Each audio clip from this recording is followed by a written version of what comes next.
দর্শক, আশা করি খুব ভালো আছেন। বাংলাদেশের সেরা ঘাস, সবচাইতে সেরা ঘাস এটাই বলা, এই কারণে বলা হয় এই ঘাসটা একবার চাষ করলে আপনার আজীবন হবে, কোনো খরচ নাই।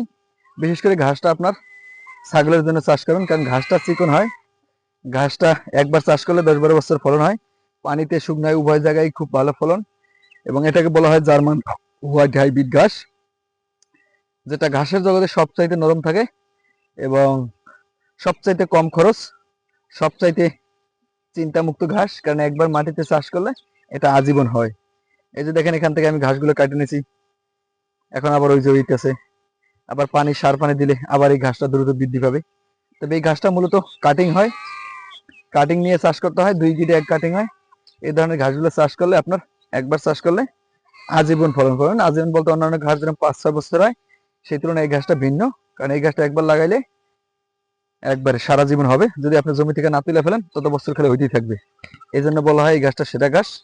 কারণ বাংলাদেশ যত ঘাস আছে, এর মাঝে এই জার্মান হোয়াইট হাইব্রিড ঘাসটাই প্রথম আসছে, এবং এই প্রথম থেকে আজকে সরে গেছে। এমন কোনো অঞ্চল নাই যে এই ঘাসটা নাই, কারণ এই ঘাসটা পানিতে শুকনাতে উভয় জায়গায় ফলন হয় এবং কম খরচে অধিক ফলন পাওয়া যায়। এই জন্য বলা হয় এই ঘাসটা সেরা।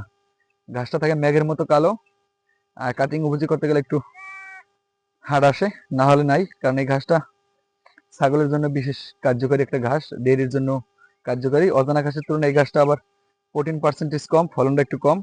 কারণ ঘাসটা যেহেতু চিকন, ফলন একটু কম আসে, এটা আমরা সবাই জানি। তবে ঘাসগুলো মেঘের মতো কালো থাকে এবং নরম থাকে। অন্যান্য ঘাসের তুলনায় এই ঘাসটা নরমের সংখ্যা বেশি।